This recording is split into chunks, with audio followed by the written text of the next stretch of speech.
আজকের গল্প অ্যান্টিমটাট।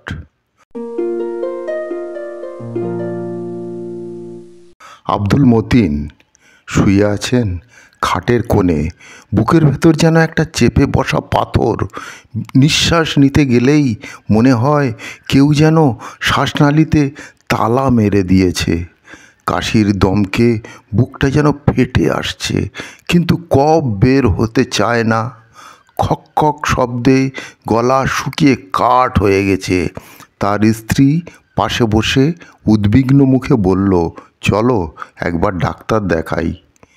মতিন বিরক্ত হয়ে বললেন, ডাক্তার কি আমার কষ্ট কমাতে পারবে? বছরের পর বছর ধরে এই অসুখটা বইছি, কেউ কি আমায় সারিয়ে তুলতে পেরেছে? মতিনের এই সমস্যা শুরু বহু বছর আগে। ছোটবেলায় ঠান্ডা লাগলেই বুকে ভর করে যেত কফ। তখন মা গরম ভাপ নিতেন, তাতে একটু আরাম মিলত। কিন্তু বয়স বাড়ার সঙ্গে সঙ্গে শ্বাসকষ্ট বেড়েই চলল। এখন রাতে শোয়া দায় হয়ে গেছে। বালিশ উঁচু করে রাখলেও মনে হয় যেন যেন ঠিক মতো ঢুকছে না ফুসফুসে।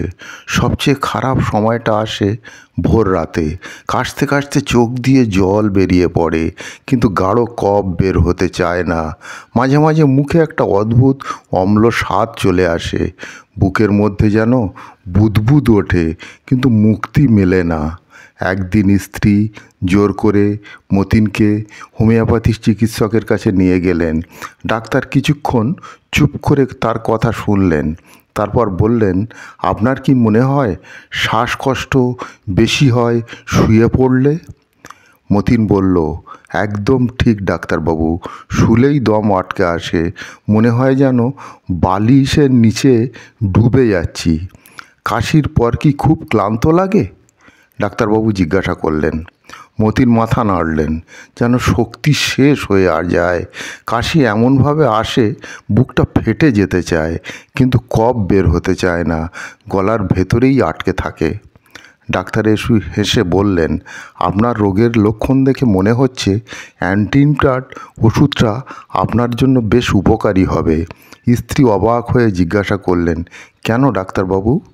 ডাক্তার বুঝিয়ে বললেন, বুকে গভীর সাঁই সাঁই শব্দ, কিন্তু কফ বের হতে না চাওয়া, গভীর শ্বাস নিতে কষ্ট হওয়া, বিশেষ করে শোয়ার সময়, কাশির পর চরম দুর্বলতা অনুভব করা, মুখে অম্ল বা তেতো স্বাদ অনুভব করা, বুকের মধ্যে এক ধরনের গার্গলিং বা গুঁড়ো গুঁড়ো শব্দ আওয়াজ হওয়া। শব্দ প্রথমে মতিন বিশ্বাস করতে চাননি। এত বছর ধরে কত ডাক্তার দেখালেন, কিছুতেই ভালো হয়নি, কিন্তু স্ত্রী খুব করে ধরলেন। তিনি শেষে ওষুধ খেতে শুরু করলেন। এক সপ্তাহ পর তিনি স্ত্রীর দিকে তাকিয়ে বললেন, একটা আশ্চর্য ব্যাপার জানো? কি? স্ত্রী জবাব দিলেন, কাল রাতে প্রথমবারের মতো একটু আরামে ঘুমিয়েছি, মনে হচ্ছিল বুকটা একটু হালকা লাগছে। স্ত্রী আনন্দের চোখে জল আনলেন, তাহলে কি তুমি সুস্থ হয়ে যাবে? ধীরে ধীরে মতিন বুঝতে পারল কাশির প্রকোপ কমছে একটু একটু করে।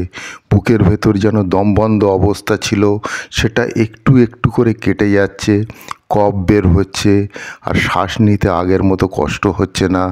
1 মাস পর তিনি ক্লিনিকের দরজা ঠেলে ঢুকলেন। ডাক্তার তাকে দেখে মৃদু হেসে উঠলেন, কেমন আছেন মতিনবাবু? মতিন বললেন, আমি এখন একটু ভালো আছি ডাক্তারবাবু, মনে হয় বুকের ভার একটু একটু করে কমছে, নিঃশ্বাস নিতে পারছি। ডাক্তার বললেন, এটাই তো অ্যান্টিমটাটের কাজ, শরীর থেকে সেই ভয়টা সারিয়ে নেওয়া, যার ভার মানুষকে দুর্বল করে তোলে। মতিনের কষ্ট কমে গেলেও তিনি জীবনের মানে নতুন করে বুঝলেন। সুস্থ থাকা মানে কেবল শ্বাস নেওয়া নয়, সুস্থ থাকা মানে মুক্ত বাতাসে পুরোপুরি উপভোগ করা। অ্যান্টিমটাট শুধু একটা ওষুধ নয়, এটা একটা দমবন্ধ জীবনের মুক্তির নাম।